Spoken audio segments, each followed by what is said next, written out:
देखिए, ये roulette act है एक मानों में, और दूसरा ये है कि इससे जो भारत की जनता की सिविल लिबर्टीज़ हैं वो ख़त्म होकर रह जाएंगी। तीसरा ये है कि सरकार ने सुप्रीम कोर्ट में कहा सेडेशन कानून को निकालेंगे, मगर उन्होंने लफ्ज़ सेडेशन इस्तेमाल नहीं किया और एक मानों में सेडेशन का कानून बना दिया, लब जिहाद का कानून बना दिया।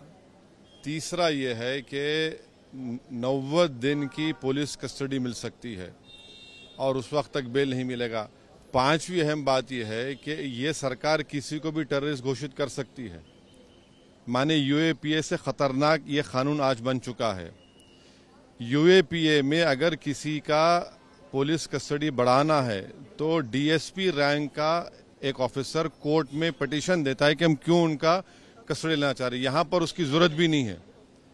तो इसमें बहुत सी ऐसी चीजें हैं जिससे सबसे ज्यादा इसका गलत इस्तेमाल होगा आदिवासियों पर, दलितों पर, मुसलमानों पर, और जो लोग रूलिंग पार्टी से डिसेंट करते हैं।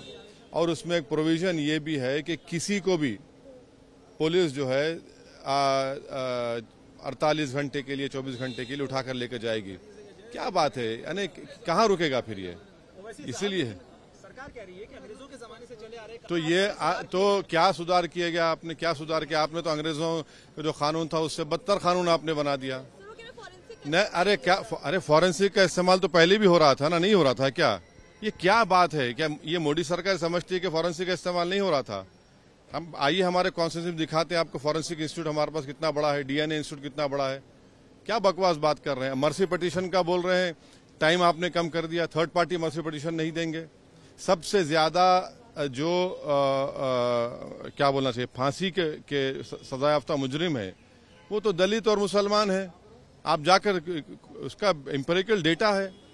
तो ये कानून रोलेट एक्ट है। ये अंग्रेज़ों के ज़माने का कानून इनको चलेगा, बट अपने देश में बने हुए कानून जो कि पूरी चर्चा के साथ बनाए गए हैं, सारे पक्षों के विचारों को सुनकर बनाए गए हैं।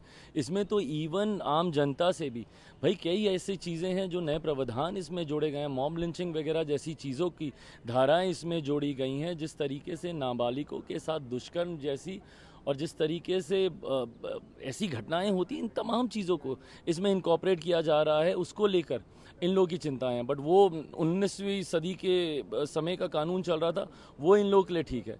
मेरी समझ के परे है कि भाई जस्ट बाय द वर्च्यू की सरकार ने कोई एक फैसला लिया है, आपको इसका विरोध करना है, ये सकारात्मक विपक्ष की भूमिका कतई नहीं हो सकती। लोकतंत्र में विपक्ष की भूमिका बहुत महत्वपूर्ण है, बट आपको अपनी भूमिका की गंभीरता को भी समझना होगा। हर विषय क्योंकि सरकार के द्वारा लाया जा रहा है सिर्फ इसको अपोज करेंगे, ये सोच पूरी तरीके से गलत है। भैया चर्चा हो कि इस कानून को बनाया गया, अब इसको लागू नहीं करेंगे तो क्या? कल को जब नारी शक्ति अधिनियम को जब धरातल पर उतारा जाएगा फिर ये लोग बोलेंगे कि भाई दोबारा इसके ऊपर चर्चा हो, दोबारा इसके ऊपर चेंजेस हो। क्यों हो भाई? जब एक बार जब तमाम चीज़ों की चर्चा होगी, अब जो उसको धरातल पर उतारने का समय, इम्प्लीमेंटेशन का समय है, और अब तो खैर इम्प्लीमेंट हो भी गया। उसके तहत पहली एफआईआर भी उस पर दर्ज हो गई है।